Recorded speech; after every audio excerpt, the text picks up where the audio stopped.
Surat railway station પર મુસાફરોની સુરક્ષા અને નશાબંધી માટે ચલાવવામાં આવી રહેલા મિશન સેફ સ્ટેશન અંતર્ગત પોલીસને મોટી સફળતા મળી છે। સુરત રેલવે એસઓજી અને એનડીપીએસની ટીમે બાતમીના આધારે પ્લેટફોર્મ નંબર 1 પર વોચ ગોઠવી હતી। આ દરમિયાન શંકાસ્પદ હાલતમાં જણાતા એક શખ્સની તલાશી લેતા તેની પાસેથી મોટી માત્રામાં નશીલો પદાર્થ મળી આવ્યો હતો। પોલીસે પકડેલા શખ્સનું નામ જીતુ શાહુ છે, જે મૂળ ઓડિશાના ગંજામ જિલ્લાનો વતની છે। વ્યવસાય ખેતી કામ કરતો જીતુ ઓડિશાથી ગાંજાનો જથ્થો લઈને સુરત પહોંચ્યો હતો। તેની પાસેથી 4.4 હજાર કિલોગ્રામ ગાંજો જપ્ત કરવામાં આવ્યો છે, જેની બજાર કિંમત અંદાજે 2.2 લાખ રૂપિયા આંકવામાં આવી છે। હાલમાં સુરત રેલવે પોલીસ સ્ટેશનમાં એનડીપીએસ એક્ટ હેઠળ ગુનો નોંધીને આ ગાંજો સુરતમાં કોને પહોંચાડવાનો હતો તે દિશામાં વધુ તપાસ તેજ કરવામાં આવી છે।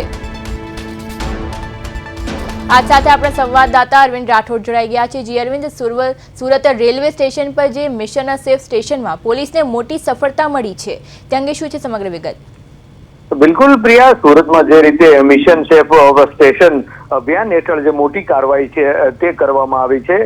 રેલવે સ્ટેશન પરથી 4.49 કિલો જે ગાંજાની સાથે એક આરોપીને દબોચી લેવામાં આવ્યો છે અને જે રીતે સુરતના રેલવે પ્લેટફોર્મ નંબર 1 પરથી આરોપીને ઝડપી પાડ્યો હતો અને સુરત રેલવે એસઓજી અને એનડીપીએસની ટીમ દ્વારા એક ઓપરેશન છે તે હાથ ધરવામાં આવ્યું હતું અને જે ગાંજો લાવનાર છે તે ઓડિશાના ગંજામનો વતની જીતુ શાહુ છે, એટલે તેની અટકાયત કરવામાં આવી છે અને આરોપી જીતુ છે તે સાથે ખેતી કામ સાથે પણ સંકળાયેલો છે અને તેની પાસેથી 4.49 કિલોગ્રામનો જે ગાંજો છે તે જપ્ત કરવામાં આવ્યો છે અને ગાંજાની કિંમત આશરે 2 લાખથી વધુ છે। ત્યારે સુરત રેલવે પોલીસ સ્ટેશનમાં ગુનો નોંધીને વધુ તપાસ છે તે હાથ ધરી છે। જી પ્રિયા।